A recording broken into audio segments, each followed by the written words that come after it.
주님의 이름으로 축복합니다. 그냥 우리가 추억을 먹고 사는데 이렇게 오니까 과거를 다시 소환하게 되고, 근데 지금 영상을 통해서 지금 보니까 11시 50분이 됐어요. 오늘 원래 그 설교의 본문이 짧으면 짧을수록 오류가 많다 이렇게 얘기를 해요. 성경의 전체의 흐름 속에서 그 부분을 볼 수 있어야 되는데, 이 큰 흐름 속에서 보지 못하면은 하나님께서 말씀하시고자 하는 그 말씀을 받을 수가 없다 이렇게 얘기를 해요. 그리고 이 영적으로 무너져 가는 시대에는 설교가 짧아진다는 것이에요. 이게 지금 아마 그 이스라엘의 그 크리스찬 교회의 예배가 2시간이래요. 그리고 선교지에 이제 복음이 들어오고 한 그 선교지에 보면 2시간씩 막 예배를 드리고 그러거든요. 근데 이제 우리 한국 교회는 교회가 딱 이제 제도화되고 이러다 보니까는 설교도 30분 안에 끝내야 합니다. 근데 사실은 그런 걸 보면서 뭔가 지금 우리가 그 영적으로 무너져 있다, 이러한 느낌을 좀 들게 됩니다. 참 제가 이제 그 김해 시골에서 한 그 5년 목회하면서 교회를 가자마자 이제 세우게 되고 예배처소를, 그리고 제주도에서 9년을 이제 목회하면서 그것도 1년도 안 돼서 조그만 땅을 사가지고 예배처소를 세우게 되고, 그리고 이제 사랑의 교회는 그 하나님께서 주신 마음이 항상 저한테 있었어요. 그래서 이 김인봉 목사님께서 저쪽에 그 인테리어도 했지만 지하에 그래도 이렇게 결정하는데 직접 와서 봐야 되지 않겠느냐. 서울교회는 뭐 20-30명 뭐 이렇게 처음 모여서 개척하지만은 한순간에 흩어질 수 있는 그런 상황이거든요. 근데 저는 하나님께서 저에게 당시에 주신 마음이 있었기 때문에 저는 안 가보겠습니다. 하나님께서 저를 부르셨기 때문에 저는 그냥 보지 않고 결정하고 갑니다. 참 그 하나님께서 교회를 이렇게 예쁘게 세워주시고 공동체를 세워주시고, 이제 어느 교회 이제 원로 목사님께서 사랑의 교회가 그렇게 나는 이렇게 세워지면 있다가 없어질 그냥 그 정도 이렇게 할 줄 알았는데 이렇게 성장할 줄, 잘 세워줄 줄 몰랐다. 이제 그렇게 얘기를 해요. 그리고 이제 우리 이제 박명수 목사님 오시는 과정에서도 이제 제가 이 후임은 공동체가 결정해라, 나는 안 하겠다 이렇게 얘기를 했는데, 장로님들이 3분인가 4분을 추천을 해달라. 그래서 목회를 잘 하시는 목사님들에게 한 분씩 이제 그 추천하게 한 거예요. 했는데 그때 어느 교회에서는 왜 우리 교회 부사역자에게는 설교할 기회도 안 주느냐. 근데 저는 거기에 분명한 이유가 있었어요. 우리 김동욱 장로님은 그때 이제 좀 잘 아시는데, 교회는 어느 교회의 지교회가 되면 안 된다. 사랑의 교회는 사랑의 교회로서, 저는 지교회라는 것을 그렇게 좋아하지 않아요.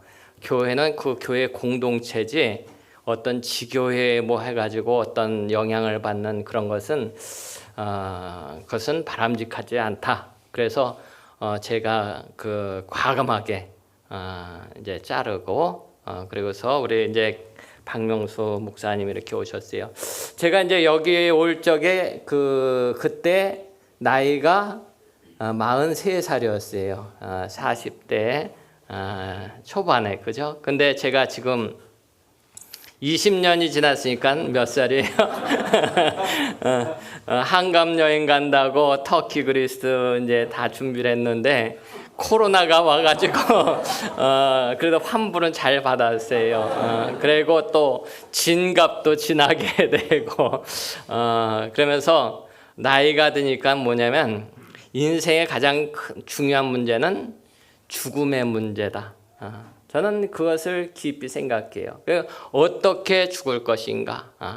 저희 이제 장모님이 얼마 전에 돌아가셨지만은 이제 참 하여간 그 성경을 필사를 하셨는데 한 권을 다 하시고 또 하시다가 마지막에 고린도전서인가 보면 내가 어린 나이의 일을 버렸노라. 거기에 딱 끝나고서 이제 필사가 이제 끝나고서 이제 돌아가셨어요.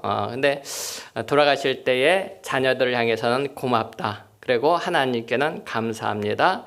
그리고 이제 저의 그 큰 처남도 목사님이시고 저의 집사람한테는 예수님 잘 믿어라. 요 세 가지를 예언을 하셨고, 그리고 내가 죽거든 내 평생 그 무슨 찬양이죠? 내 평생 사는 동안 그것이 항상 이렇게 그 찬양을 불러달라. 요걸 딱 유언을 하셨어요. 근데 이제 그 돌아가시기 한 이틀 전인가 저희 이제 장인어른이 비몽사몽간에 점심때에 비몽사몽간에 저희 장모님이 그냥 이 코스모스가 쫙 깔려 있는데 그냥 예쁜 옷을 입고 그렇게 춤을 추면서 가시더라는 거예요. 그래서 이제 하나님이 부르실 때가 됐구나. 근데 그게 얼마나 큰 위로가 되는지 모르는 거예요. 그게 뭐냐? 이 부활과 천국의 소망이 없다고 한다면 우리는 아무리 이 땅에서 성공한 삶을 산다 할지라도 결국에는 실패한 인생이고 가장 비참한 인생이다. 그것을 생각하게 되는 것이죠. 근데 이렇게 우리 기독교 신앙의 가장 핵심이 바로 그 십자가를 넘어 부활의 신앙인데 이것이 지금 희미해지고 있다는 것이죠. 그래서 그 고린도전서 그 15장 15절에서부터 20절에 보면은 이렇게 얘기합니다.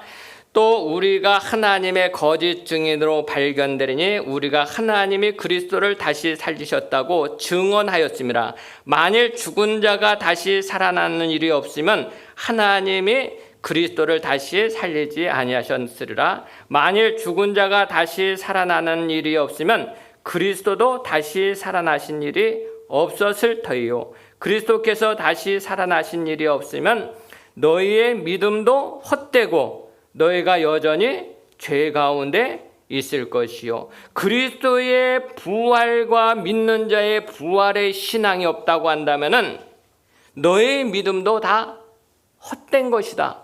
그것을 지금 얘기를 하고 있는 거예요. 근데 오늘 12절에 보면은 고린도 교회는 은사가 충만한 교회예요. 그리고 말씀에 대한 지식도 충만한 교회고 언변도 좋고, 근데 그 교회의 공동체를 보니까는 12절에 그리스도께서 죽은 자 가운데서 다시 살아나셨다 전파되었거늘 너희 중에서 성도들 중에서 교회 안에서 어떤 사람들은 어찌하여 죽은 자 가운데서 부활이 없다 하느냐. 그러니까 이 고린도 지역은 철학자들이 있는 곳 아니겠어요? 그리스도의 문학이라든지 아주 똑똑한 사람들이 세상의 지혜가 교회 안에 들어온 거예요. 세상의 지혜로 예수님의 십자가를 이해할 수가 없는 거예요. 예수님의 부활을 이해할 수 없는 거예요. 그래서 예수님의 십자가를 미련하게 생각하게 되는 것이고 예수님의 부활을 부정하게 되는 거예요. 교회 안에서 그렇다는 거죠. 오늘 이 우리 침례교에서는 사도신경을 하질 않지만은 사도신경이 나오게 된 배경이 그거거든요.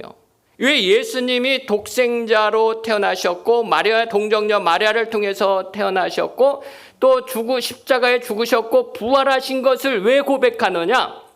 초대교회 이단들 중에서 예수님이 육체로 오신 것을 부정하는 그것이 지금 신약 성경에 보면 나오고 있어요. 교회 밖의 이단이 아니라 교회 안에서 그렇게 가르쳐지고 있다는 것. 그러니까는 이제 그 분명한 교회 안에서도 이단과 정통을 분명하게 구분하기 위해서 사도신경을 만들고 그리고서 이것을 고백하느냐, 예수님이 육체로 오신 것을 고백하느냐, 예수님이 부활하신 것을 고백하냐, 오늘 우리의 몸의 부활을 고백하느냐, 그것을 고백하는 성도들이 성도고 그렇지 않으면 이단이다. 이게 구분하기 위해서 만든 거거든요. 오늘 예수님의 부활은 역사 속에서 일어난 사건이라는 거예요. 오늘 15장 1절부터 15절 말씀에 보면은 그렇게 얘기를 하고 있어요. 성경대로 그리스도께서 이 땅에 오셨고 성경대로 우리를 위해서 죽으셨고 성경대로 예수님이 사흘 만에 다시 살아나셨고 그리고 12제자에게와 500여 형제에게 다시 일시에 또 보이시고 성경대로 즉흥적인 사건이 아니라 하나님이 예수님의 육체로 오실 것과 부활하실 것을 미리 계획을 하셨고 역사 속에 2000년 전에 예수님을 이 땅에 보내셔서 예수님께서 십자가에서 가시관을 쓰시고 그리고 성경대로 죽으시고 그리고 끝난 것이 아니라는 것이 거기서 끝났다고 한다면은 우리는 죄 중에 있을 수밖에 없는 거예요. 거기서 끝난 것이 아니라 3일 후에 예수님의 무덤은 비어 있었다는 것이죠. 그리고 그 12제자에게와 500여 형제에게 보이셨고 의심 많은 도마에게 자신의 그 손과 발을 보여주면서 바로 내가 부활했다.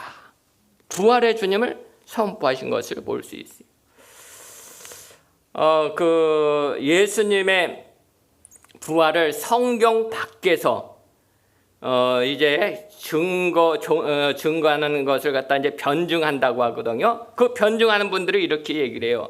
심리학에서 양심을 괴롭히는 거짓말보다 인간을 더 소심하게 만드는 것은 없다. 근데 예수님의 제자들과 초대교회 성도들은 한결같이 담대하게 예수님의 십자가와 부활을 전하면서 고문을 받고 그리고 담대하게 다 순교했다는 거.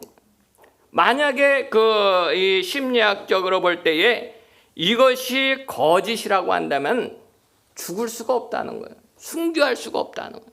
근데 모든 제자들과 예수님을 믿는 사람들이 그렇게 했다는 것이죠. 그리고 만일 거짓이라고 한다면은 거짓의 음모를 꾸민 사람들 가운데 환멸과 고뇌에 빠져 비밀을 누설한 사람이 한 명이라도 나올 수 있는데 한 사람도 없었다는 거예요.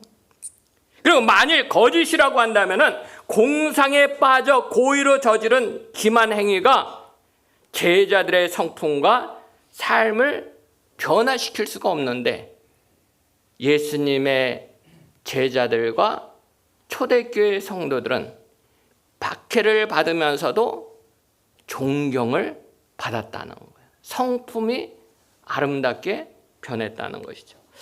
그리고 이제 1890년대에 진나론이 활발하게 꽃을 피울 때에 예수님의 역사적인 존재까지도 부인하던 시대에 영국의 한 저널리스트 프랭크 모리슨이라는 사람이 이 엄청난 이 사기극 같은 예수님의 부활에 대해서 이건 있을 수 없다라고 말하면서 그 부활을 반박하기 위해서 이제 글을 쓰기로 작정을 한 거예요.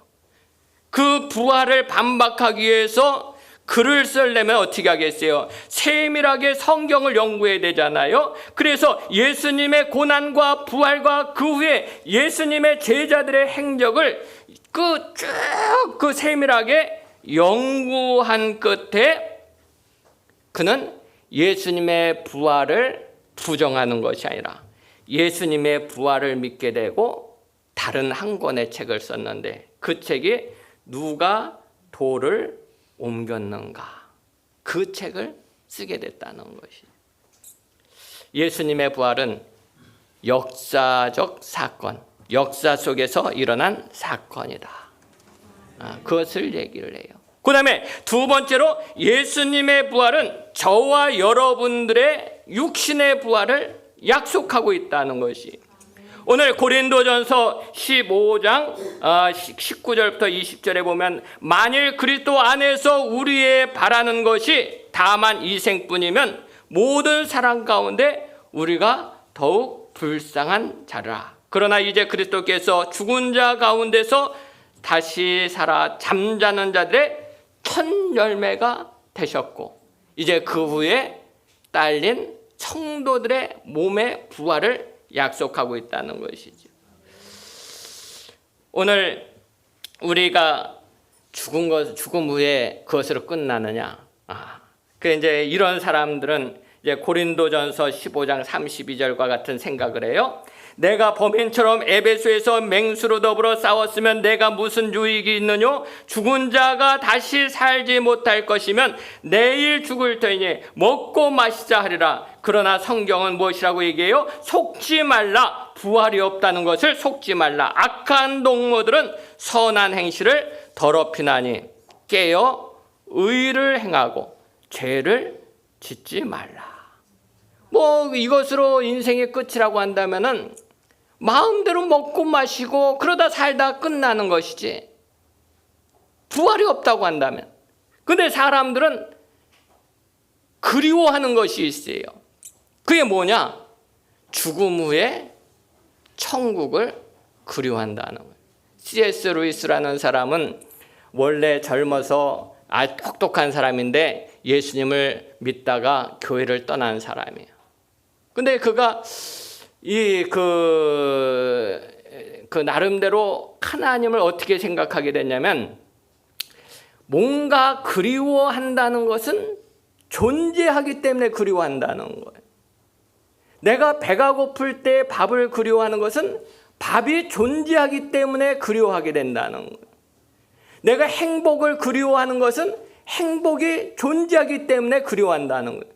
그렇다고 한다면 사람들이 하나님, 신을 그리워한다는 것은 신이 존재하는 것이고, 그리고 그 죽음 후에 새로운 세계를 그리워하고 있다는 것은 죽음 후에 새로운 세계가 존재하기 때문에 그리워하고 있는 것이다. 이렇게 얘기해요.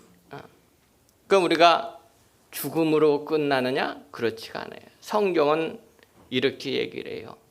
우리가 죽음 후에 우리 육신의 부활을 말씀하고 있어요. 이것은 인간의 이해가 되고 안 되고가 아니에요. 하나님의 말씀은 선포지 설득시키는 것이 아니에요. 그것이 믿어지는 자는 복이 있는 것이고 믿어지지 않는 것은 불행한 인생이라는 것이죠. 그리고 고린도전서 15장 우리 20절부터 24절을 한번 같이 볼까요? 15장 24절부터 25절 20절부터 우리 24절까지 다 같이 한번 읽어봅시다. 시작. 그러나 이제 그리스도께서 죽은 자 가운데서 다시 살아나사 잠자는 자들의 첫 열매가 되셨도다. 사망이 한 사람으로 말미암으니 죽은 자의 부활도 한 사람으로 말미암는도다. 아담 안에서 모든 사람이 죽은 것 같이 그리스도 안에서 모든 사람이 삶을 얻으리라. 그러나 각각 자기 차례대로 되리니 먼저는 첫 열매인 그리스도요, 다음에는 그가 강림하실 때에 그리스도에게 속한 자요, 그 후에는 마지막이니 그가 모든 통치와 모든 권세와 능력을 멸하시고 나라를 아버지 하나님께 바칠 때라. 할렐루야. 그래서 예수님이 이 땅에 계실 때에 죽은 자를 살리신 사건이 세 가지거든요. 하나가 뭐겠어요? 나사로를 살리시고, 야이로의 12살 먹은 딸을 살리시고, 나인성의 과부의 청년을 살리셨거든요. 나이에 관계없이, 성별에 관계없이, 죽은 시간에 관계없이 우리 육신의 부활을 선포하시는 거예요. 오늘 우리는 죽음 후에 이 부활을 늘 품고 살아야 되는 거예요.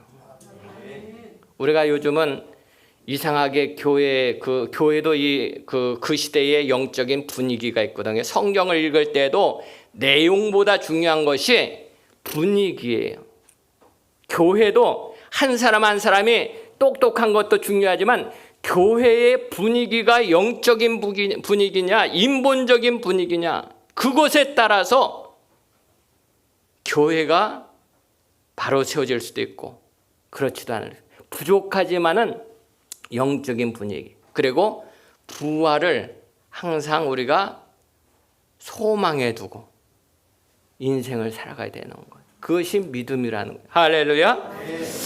그래서 오늘 첫 번째가 뭐겠어요? 예수님의 부활은 역사적인 사건 속에서 일어났다고 말씀하고 있고, 두 번째는 예수님의 부활과 더불어 믿는 자의 부활, 몸의 부활을 약속하고 있다는 것. 그 다음에 세 번째는 예수님의 부활은 우리의 죽음을 통해 오늘도 일어나고 있다는 것이죠. 오늘 15장 한번 30절, 30절 한번 같이 읽어봅시다. 30절. 29절부터 한번 읽어봅시다. 29절부터 우리 34절까지 29절부터 다시 시작. 만일 죽은 자들이 도무지 다시 살아나지 못하면 죽은 자들을 위하여 침례를 받는 자들이 무엇을 하겠느냐? 어찌하여 그들을 위하여 침례를 받느냐? 또 어찌하여 우리가 언제나 위험을 무릅쓰리요? 형제들아, 내가 그리스도 예수 우리 주 안에서 가진 바 너희에 대한 나의 자랑을 두고 단언하노니 나는 날마다 죽노라. 내가 사람의 방법으로 에베소에서 맹수와 더불어 싸웠다면 내게 무슨 유익이 있으리요? 죽은 자가 다시 살아나지 못한다면 내일 죽을 터이니 먹고 마시자 하리라. 속지 말라. 악한 동무들은 선한 행실을 더럽힌다니 깨어 의를 행하고 죄를 짓지 말라. 하나님을 알지 못하는 자가 있기로 내가 너희를 부끄럽게 하기 위하여 말하노라. 할렐루야. 오늘 제가 29절을 여기에 같이 읽은 이유가 있어요. 만일 죽은 자들이 도무지 다시 살아나지 못하면 죽은 자들을 위하여 침례를 받는 자들이 무엇을 하겠느냐? 어찌하여 그들을 위하여 침례를 받느냐? 이것은 하나의 신앙, 바른 신앙을 얘기한 것이 아니고 이단들 중에 이 내세의 소망이 있으니까는 그러한 일도 한다는 걸 얘기를 하고 있는 거예요. 그러면서 뭐라고 얘기를 해요? 나는 날마다 죽노라. 부활의 신앙이 없기 때문에 당을 짓고 부활의 신앙이 없기 때문에 힘을 가지려고 하는 거예요. 저는 원래 정치 얘기를 안 하는데 기독당이라고 교회를 만들어 가지고 이 교회는 정치 위에 있어야 되는데 교회를 갖다가 이 정치의 소수 정당으로 만들어 버리고 있는 거예요. 교회는 정치와 타협해서도 안 되고 교회는 정치 위에서 군림해서도 안 되고 교회는 정치 위에서 하나님의 가치를 선포해야 되는 거예요. 이게 교회가 해야 할 일이고 성도들이 해야 할 일이에요. 그런데 지금 힘을 가지려고 하는 거예요. 당을 지으려고 하는 거예요. 왜 그러겠어요? 부활의 신앙이 없기 때문에 내 힘으로. 세상은 다스림을 자랑하지만은 성경은 섬김을 자랑합니다. 세상은 자기의 힘을 자랑하지만은 바울은 자기의 약함을 자랑하고 있어요. 세상은 모으기를 자랑하지만은 성경은 나누기를 강조하고 있어요. 예수님의 부활이 있기 전에는 예수님을 따르면서도 제자들이 한 일이 뭐예요? 자리다툼이에요. 누가 크냐? 그거예요. 지금 교회도 초신자 때는 그저 얼마나 겸손한지 몰라요. 근데 신앙의 연륜이 깊어질수록 이상하게 어깨 훈장이 딱 들어가게 되고 이상해져요. 근데 바울 목사님은요, 복음서를 서신서를 쓸 때 보면은 신앙의 연륜이 깊어질수록 주님의 은혜가 더 깊어지면서 마지막에는 디모데전서에 뭐라고 얘기를 하면 나는 죄인들 중에 괴수다. 그런 나를 하나님께서 이렇게 사랑하셨다. 신앙의 연륜이 깊어질수록 내 조그만 죄까지도 크게 보이면서 나는 하나님의 은혜로 산다. 힘이 막 그냥 드러나는 것이 아니.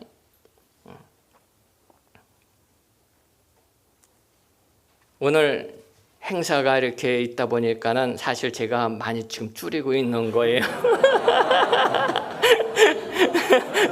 제가 많이 지금 그 예화도 지금 원래 정말 중요한 예화들이 있었는데 빼고 있는 거예요. 근데 제가 여기서 중요한 건 뭐냐? 이게 내가 믿어지고 내가 이게 그 부활의 신앙을 선포하고 싶다고 되느냐? 그렇지가 않다는 거죠. 저는 거기에 초점을 두고 있는 거예요. 오늘 공동체를 보면서 부활의 신앙이 선포되는 교회 공동체가 되려면 어떻게 해야 되느냐? 오늘 예수님이 부활하신 후에도 베드로는 그래요. 그냥 그 똘마니 제자들, 그냥 자기 저 밑에 있는 제자들이라고 하면서 야, 난 그냥 그 고기 잡으러 갈랜다. 예수님이 부활하셨는데도 그래요. 그리고 복음서의 첫 번째 쓰여진 복음서가 마가복음이거든요. 마가복음에 보면 이렇게 돼 있어요. 우리 마가복음 맨 끝에 한번 봅시다. 왜냐하면 우리는 성경을 통해서 성경이 그러한가. 마가복음 16장이 맨 끝장이잖아요. 그리고 16장 8절 한번 같이 읽어볼까요? 16장 8절 우리 같이 한번 읽어봅시다. 다 같이 저기 84쪽에 있죠? 다 같이 시작. 여자들이 몹시 놀라 떨며 나와 무덤에서 도망하고 무서워하여 아무에게 아무 말도 하지 못하더라. 7절에 보면 예수님이 가서 제자들과 베드로에게 이르기를 예수께서 너희보다 먼저 갈릴리로 가시나니 전에 너희에게 말씀하신 대로 너희가 거기서 배우려 하리라 하는지라. 예수님이 부활하신 것을 이 여인들이 알고 있는 거예요. 그리고 제자들에게 가서 얘기를 하라고 얘기를 하는데 여자들이 몹시 놀라 떨며 나와 무덤에서 도망하고 무서워하여 아무에게 아무 말도 하지 못하더라 하고 9절에 보면은 앞에 대괄호가 쳐 있어요. 그리고 그 마지막 20절에도 대괄호가 쳐 있거든요. 그거는 후대에 사실은 들어간 것이고 마가복음은 16장 8절로 끝나는 거예요. 마가복음 16장 8절에 예수님이 부활하시고 이제 예수께서 너네보다 먼저 갈릴리로 가시니 너희 제자들에게 가서 거기서 만나자 얘기해라 이렇게 얘기했더니 여자들이 몹시 놀라 떨며 나와 무덤에서 도망하고 무서워하여 아무에게 아무 말도 하지 못하더라. 지금 아무 말도 못하고 있는 거예요. 이 부활하신 주님을 보고서도. 그리고 그 뒤에 설명한 걸 볼 때도 그렇게 얘기를 해요. 제자들이 그래요. 11절에 보면 그들은 예수께서 살아나셨다는 것과 마리아에게 보이셨다는 것을 듣고도 믿지 아니하니라. 그리고 13절에도 두 사람이 가서 남은 제자들에게 알렸으되 역시 믿지 아니하니라. 그 다음에 11절에도 그렇게 얘기를 하잖아요. 그 후에 11 제자가 음식 먹을 때에 예수께서 그들에게 나타나사 그들의 믿음 없는 것과 마음이 완악한 것을 꾸짖으시니 이는 자기가 살아난 것을 본 자들의 일을 믿지 아니함이라. 근데 이게 믿고 싶다고 이게 믿어지겠어요? 그러니까 예수님께서 부활 승천하시기 전에 그렇게 말씀하시는 거예요. 너희는 예루살렘을 떠나지 말고 아버지의 약속하신 성령을 받으라. 너의 힘으로 가서 주님의 일을 하겠다고, 너의 힘으로 이 부활을 증거하겠다고. 그거 어리석은 자라는. 예루살렘을 떠나지 말고 먼저 성령 충만한 공동체가 되라는 거예요. 성령 충만한 공동체가 될 때에 능력을 받고 예수님의 증인이 되고, 그리고 내 것을 내어주면서 서로 통용하는 진정한 가족 공동체가 된다는 거예요. 뭐 우리가 스웨덴이나 핀란드 교육이 잘 됐잖아요. 스웨덴은 사회복지가 잘 돼 있잖아요. 그들을 보면서 우리는 부자들 것을 뺏어서 우리도 그런 복지를 만들자. 스웨덴과 핀란드는 그렇게 한 것이 아니에요. 크리스찬들이 정말 우리 크리스찬 공동체가 여기 복지를 위해서, 교육을 위해서 스스로 70%의 세금을 스스로 내면서, 그러면서 그 공동체가 이루어진 것이지, 성령 공동체가 되면 그렇게 되는 거예요.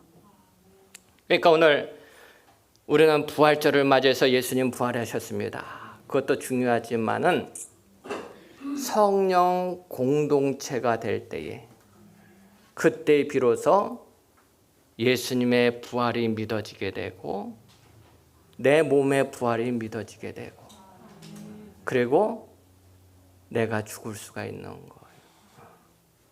그때 비로소 세상에 예수님의 부활을 선포하는 교회가 되는 것이죠.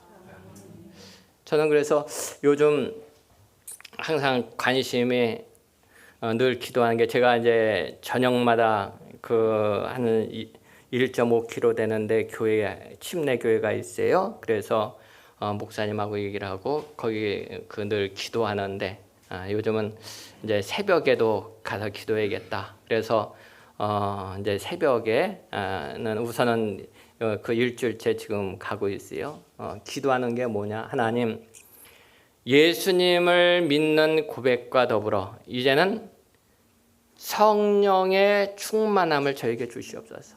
성령의 침례를 주시고 성령의 기름을 부어주셔서 이제는 내가 아니라 주님의 힘으로 주님을 고백하고 주님의 그 능력으로 나를 드리는 삶을 살게 해주세요 하고, 저는 요즘 그렇게 기도하고 있어요.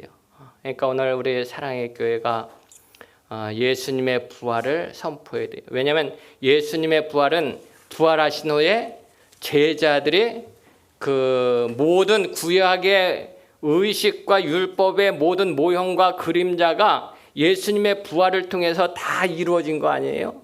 그렇기 때문에 그들이, 예수님의 초대교회 성도들이 원래 안식일은 금요일날 해질 무렵에서 토요일 해질 무렵까지인데, 그 안식 후 첫날 예수님의 부활하신 그날 초대교회 성도들은 모여서 예수님의 부활을 선포했다는 거예요. 오늘 우리 교회가 잘 되고 복되고 형통한 것도 중요하지만은 주일의 예배를 통해서 예수님의 부활이 선포돼야 돼요. 그래서 우리가 항상 소망을 갖고 승리하면서 나아가는 우리 사랑의 교회 공동체가 되시기를 주님의 이름으로 축원합니다.